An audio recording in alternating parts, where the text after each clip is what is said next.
Hi everyone, I'm David Griffin, joined by Laura Prudhomme, and we're here to talk about Syfy's new series, Krypton, and how it differs from Man of Steel. Yes, you may have first thought this was going to be a Man of Steel prequel, and after we watched the pilot, we're like, you know what? This show stands on its own. I think it does some new things, some things interesting that we haven't seen before. This isn't your typical Krypton that we've seen before. I will say aesthetically, it does have some similarities to Man of Steel, just in terms of the tone, the color palette, just the cinematic scope of it, because it is really, it looks beautiful. They've thrown a lot of money at it, you can tell, just from the first episode. It's like very lavish, amazing buildings, amazing architecture. You really get immersed in this world. Just to give you a little setup of the world that that you're going to see here on Wednesday, March 21st, to check out that first episode. This is set 200 years before the planet's destruction. Spoiler, come on, it's like the Titanic. You know it goes down, it's going to blow up. Ruined everything. I know. So 200 years before, the planet is still not in good shape right now. I actually got to go on a set visit in Ireland to check out the Krypton set, and they kind of broke how the world works and operates, and the world has stopped spinning. So you have half the planet that's on fire, half the planet's on ice, and there's 9 city-states, all domed enclosures,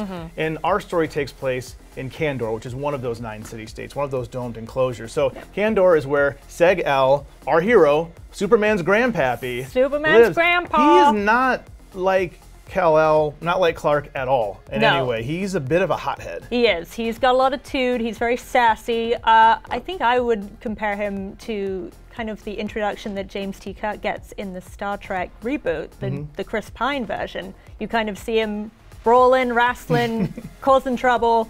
Very different from the kind of mild-mannered Clark Kent that we know. And he has a good reason to have a chip on his shoulder. You see very early on that, you see this in the trailers, that his family was brought down. They had a rank. They were a part of a guild, which kind of gives you status in the society. Kind of about your house name, your family name, a little bit Game of Thrones, like a Stark or like a Lannister. House of El. They lose their rank, and they're called rankless, which is the poor people. Yes. You see the big, beautiful, the plebs. You see the beautiful, skyline with all their towering buildings. The rankless live underneath all that. So it's not the best real estate in the city, but so that's why he has a little chip on his shoulder. He has to kind of fight to get by. Yeah. In this case, it's not the House of El being a very legendary stature kind of house. Because the Man of Steel, I mean, they were doing all right. Yeah, they're scientists, they're very well respected, but in this world, House of El is down on its luck. They've got to kind of claw their way back up to being respected. So it's an interesting place to find our hero, kind of the everyman, rather than being heroic like Superman. And I really like Cameron Cuff. I find him charming. I think he plays the part well. He's handsome. He's got the rogue thing going, the scoundrel. He could be a Han Solo, if you want to use that term. But also, too, another difference between this and Man of Steel is you look at the Zod family. So again, family names are a big thing, and the Zods do exist in this world. They are part of the military guild. Actually, Mama Zod is the head of the military guild. She's a badass. She's a badass, and she's black. The family's black. Yep. Which is interesting. So this is maybe a different Zod than we're used to seeing. Yes. Doesn't look like, I don't know if Michael Shannon could have come from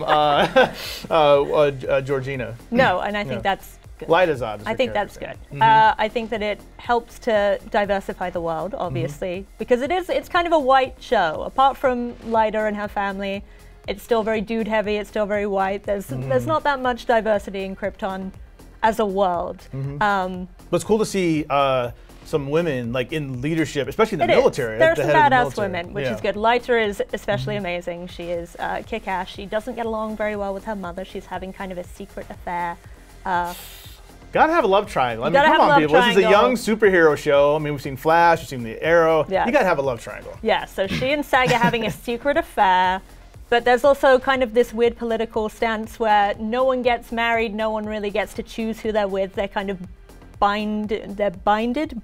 Right. There's a binding ceremony, to get my grammar correct, that people are kind of forced together rather than getting to choose. So there's kind of that weird political undercurrent to it where people aren't kind of allowed any choice, even in the high ranks. Right. I mean, people aren't really not going to the movies, not going out to get the popcorn and the dates. I mean, if you've seen Man of Steel, you know about Krypton's history with the birthing chamber and all that. So again, you get a little taste of everything in the pilot, but I think this is a big world that there's still a lot to explore. But again, I want to go a little bit more into the Vex family. Yeah. You have Darren Vex, who is, I guess he would be the head of the Judicial Guild, Lawmakers Guild, and then you have his daughter Nyssa, who I think is like the fourth or fifth down in line, so she's the lesser daughter in terms of her rank. But I guess you could call them kind of the villains, villain-ish. They've got some weird political machinations going on. They're kind of tied in with this weird political leader figure called the Voice of Rao, who's kind of this masked mystery character who kind of calls the shots on Krypton for whatever reason that we don't really get too much into in the pilot. But obviously there are a lot of political machinations that are going to be explored as the series goes on. But the big twist, and it's not a spoiler because again they've just been putting all over on the advertisements. I mean, you have the picture back here. That is Superman's cape. And these are some of the big changes they made. They shot a different pilot over a year ago. Yeah, this show has been in production since 2014. Long time. It's gone through several iterations, several rewrites. They've kind of changed the angle of it, I think, as the seasons have gone on. The one thing they've added now, which I think is great, is Adam Strange. Yes. Which is really cool. So you get this guy who's a Detroit Tigers fan. He talks, he's the only person with an American accent, which is funny. Everybody's British for some reason, but hey. Why wouldn't they be? Why wouldn't they be? I mean, Game of Thrones, Lord of the Rings, it works. So he comes in and basically says, look, Seg, your grandson is going to become the greatest superhero of all time. We need him, but there's this crazy person coming called Brainiac, and we need you to save Krypton. Well, at least save it long enough. So he doesn't really go into detail about that, but save Krypton so Kal-El can be born. Yes, if Brainiac succeeds in destroying Krypton now, Superman will never be born, which can put the future in danger as well as the present, which is kind of awkward. So, it's a little bit of pressure for this kid who doesn't know what the hell is going on. Which is kind of funny because, again, we're just talking about the pilot, but you kind of wonder later on, it's like, so, it can blow up later. It just can't blow up now. Just not now. Just give it 200 years. The stakes are high but low, and it's interesting. And from what we've seen in the trailers, Brainiac looks cool. He looks amazing. Yeah, I mean, the special effects they have, his ship, I feel like they're actually getting Brainiac right, outside of what we've seen in the animated, like, Justice League animated series. It's very comics accurate. Yeah. There's a beautiful kind of shot of the ship, which looks like a skull. Yeah. It's like just beautifully done. And the worlds that they have trapped in. Yeah, of course all the glass bottles. Yeah, you think of the comics, you do think of Candor way in the future, that Superman has a little Candor, little bottle Candor there. So, I mean, kind of wrapping this up here,